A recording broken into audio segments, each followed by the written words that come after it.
On est en compagnie du conseiller et président d'arrondissement François Tremblay. Ça va bien ce matin? Oui, merci François. Écoute, un bon retour à l'émission, bon retour dans la vie politique aussi, parce que depuis quelques semaines, on te voit de plus en plus actif. On sait que suite aux événements qu'il y avait eu en mars dernier, que tu t'étais retiré un peu de l'aspect politique, et on le comprend très bien.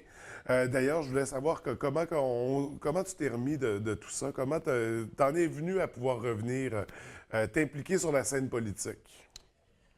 Je pense qu'il faut s'occuper l'esprit rapidement. Se reposer aussi. On a un médecin dans la salle. Ouais. Il faut bien dormir pour être capable de faire les journées parce que ça redémarre très vite. On a 2 jeunes enfants. Pour nous, c'était de retrouver l'équilibre rapidement au niveau des enfants avec l'école. C'est un vortex. C'est l'assurance, c'est la succession, c'est les funérailles, la construction, la famille. Les gens ont des besoins aussi. J'ai une réalité, comme tu dis, qui est politique. Alors, les gens, ils m'écrivent, ils me téléphonent. Puis, j'ai conservé une présidence d'honneur avec la Maison de l'Espoir Ouais, aussi. ouais.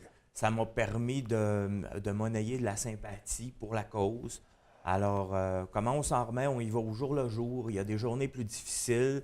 Il y a des belles journées. On a rapatrié, je m'en confie, on a rapatrié l'urne de mon père qui était demeuré à la coopérative funéraire depuis le 8 mars. Oui. Moi, j'ai pas eu la chance de lui parler, c'est arrivé dans la nuit, tu sais. Puis notre façon, on en a discuté entre nous, puis on a dit, bon, si on rapatriait papa, on pourrait au moins se faire une coupe de joke avant de se coucher le soir, puis de le ventiler, ce deuil-là, à notre façon, à nous. Alors, c'est ça. On reprend la vie normale à chaque jour. On a loué une maison dans le secteur Port-Alfred. Ouais. On devrait débuter des travaux de construction en juin au même endroit sur le chemin de la Bâture. Sinon, je vais revenir présider le comité d'urbanisme le 18 demain ou après-demain. Je vais présider le conseil d'arrondissement le Oui. 24. Et puis, je le dis publiquement, je vais venir faire la marche au Cube lundi le 23, là, Dominique. Et puis, on va y aller en famille, idéalement. Sinon, c'est comme ça qu'on le vit. C'est difficile. Franchement, je ne le souhaite pas à personne. Si j'ai des conseils à donner, assurez-vous d'avoir des détecteurs d'incendie qui fonctionnent bien. Ouais. Assurez-vous de prendre des photos de vos contenus. Je sais que ça semble un peu laborieux, bizarre, mais il faut que tu détermines avec les assurances combien tu avais de paires de bobettes dans tes tiroirs, combien tu avais de paires de bas, combien tu avais de tout ce que tu avais finalement dans ta résidence. Puis ça veut dire que ça te ramène dans ta résidence sinistrée, fait que ça te replonge un peu dans tout ça. Il faut que tu t'assures d'avoir une bonne assurance habitation aussi, parce que c'est là que tu vois quand tu es sinistré que tu as besoin d'avoir des bons outils pour travailler, Ouais, parce qu'on ouais. démarre à neuf dans tout, nous. Ouais. Alors, c'est comme ça. S'il y a des gens qui ont besoin de conseils et qui vivent des sinistres ou autres, moi, ça va me faire plaisir qu'ils m'écrivent en privé. Puis, si je peux les aider, ça va me faire plaisir. Voilà. Donc, c'est ça. Mais là, au moment où on se parle, ça demeure, c'est encore présent. Il y a des étapes encore à venir. Heureusement, on est content de voir ton retour sur la scène politique. Comme on disait, tu seras président du prochain conseil d'arrondissement qui aura lieu la semaine prochaine. Oui, le 24. Oui, le 24, donc à surveiller.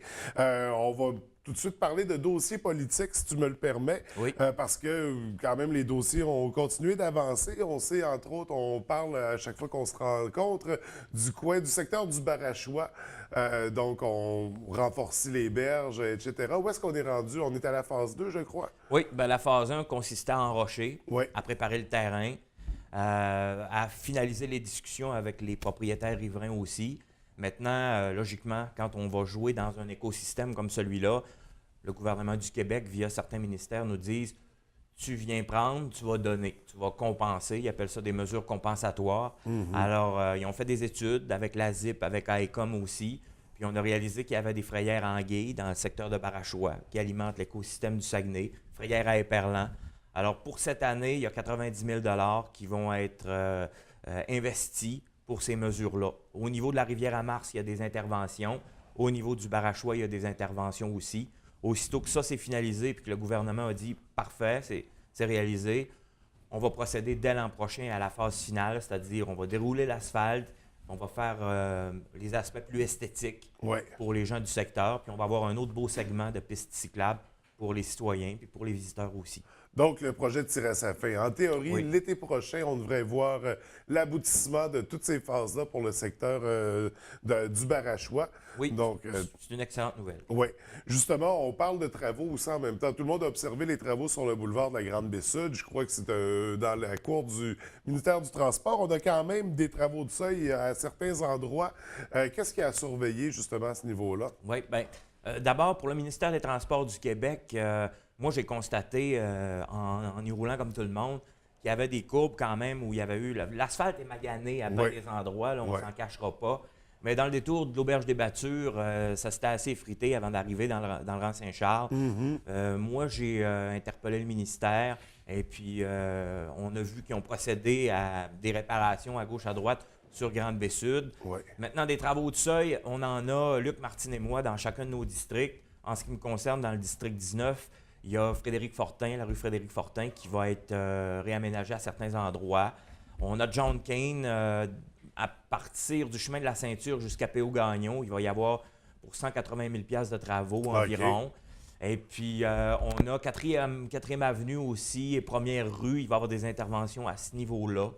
Pour le reste, tu vois, on y va par intervention. Moi, comment je procède, c'est que on me communique par écrit ou on me téléphone. S'il y a des nids de poules, le gel-dégel commence à tirer à sa fin. Le nettoyage est quand même avancé.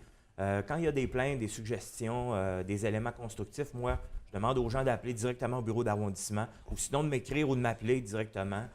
À partir de là, moi, j'interviens. Je vais sur place, je prends des photos, je transfère dans ma machine. Puis habituellement, c'est très efficace. Oui. Donc, on n'hésite pas, toujours disponible, toujours à l'écoute des concitoyens, Oui. justement pour ses besoins, principalement au niveau des travaux à faire sur les routes, parce que là, c'est de saison ces temps-ci. On parlait de la rue John Kane. Il y a également le parc John Kane qu'on avait présenté à notre dernière rencontre, nouveau parc qui voit le jour. Oui. En fait, réexplique-nous de quoi il s'agit. Bien, nous, comment on le travaille, c'est qu'il y a Martin Lavoie, qui est notre responsable expert dans le dossier. Oui. Martin, depuis novembre 2013, depuis l'élection, nous fait le topo, le bilan de ce qui se vit à la baie au niveau des parcs de quartier. John Kane était dû depuis belle lurette, dirait Pellerin. Et puis là, finalement, on a pas mal travaillé sur l'ensemble des parcs. Là, on arrive à John Kane, il est dans mon district. Les budgets sont quand même difficiles. J'ai fait un choix. J'ai pris beaucoup de billes, de mes billes, puis je les ai mis dans le projet de John Kane. Et puis, on va enclencher la phase 1. Ce que j'ai préconisé aussi, c'est de faire parvenir un document écrit, une lettre qui explique le projet à tous les gens ciblés dans les pourtours du secteur en leur disant, écoutez, c'est un beau projet de parc, c'est vous autres qui allez le financer, c'est vous autres qui allez en profiter. Je vous invite à vous impliquer dans le projet. Si vous avez des suggestions, avant qu'on procède aux aménagements des modules ou autres, bien, qu'on essaie donc de le travailler ensemble, le projet, puis on va arriver à un beau produit intéressant. Alors, dès l'an prochain, ça serait la phase 2. On procéderait encore plus loin à d'autres aménagements.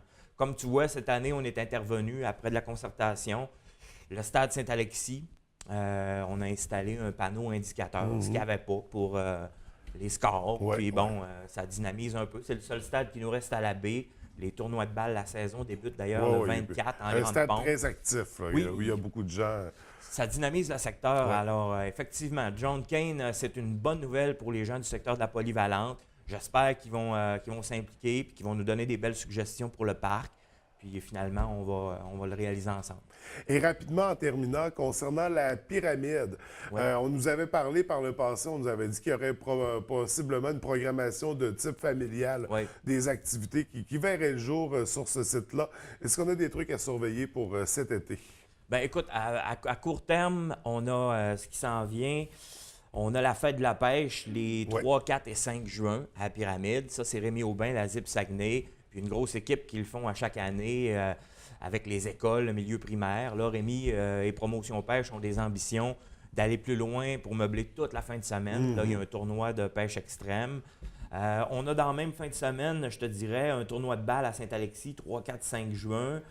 Il y a le mois de l'arbre qui va se tenir, mais au Canadian Tower. Mais il y a une idée de l'amener à la Pyramide. OK. Puis il y a un comité qui s'est structuré pour dynamiser les activités à la pyramide. Donc, tranquillement, il y a des choses qui qui vont naître. Oui, ça va pas aussi vite qu'on le voudrait, Ouais. mais disons qu'il y a une volonté politique d'aller de l'avant. Il y a des belles avancées au niveau du secteur Port-Alfred aussi qu'on souhaite dynamiser. Il est encore tôt pour en parler, on pourra en revenir. Ouais. Tu nous offres une belle tribune pour ça. Mais sinon, écoute, il demeure qu'il y a des gens qui vont plancher sur ce qui pourrait devenir un beau site familial pour la pyramide. Ça, c'est écrit dans le ciel, ça va se faire. Alors, c'est à suivre. C'est à suivre. Donc, un comité pour l'avenir du site de la pyramide. Oui.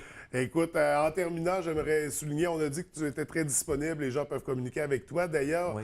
très accessible aussi, très actif sur les réseaux sociaux, beaucoup de partage de réussite et de fierté de chez nous. On voit entre autres passer des athlètes qui se démarquent par ta page Facebook, des organismes, des événements culturels, des spectacles, des artistes de renom qui sont de passage. J'invite les gens d'ailleurs à te suivre sur Facebook pour voir toutes ces belles choses-là qui se passent chez nous circuler. Et Oui. d'ailleurs, je t'en remercie de cette belle implication. François, c'est toujours un plaisir de te recevoir. Je te souhaite un bon retour dans la vie politique, puis au plaisir de se rencontrer à nouveau. Merci beaucoup, c'est un plaisir partagé. Bonne journée. Salut.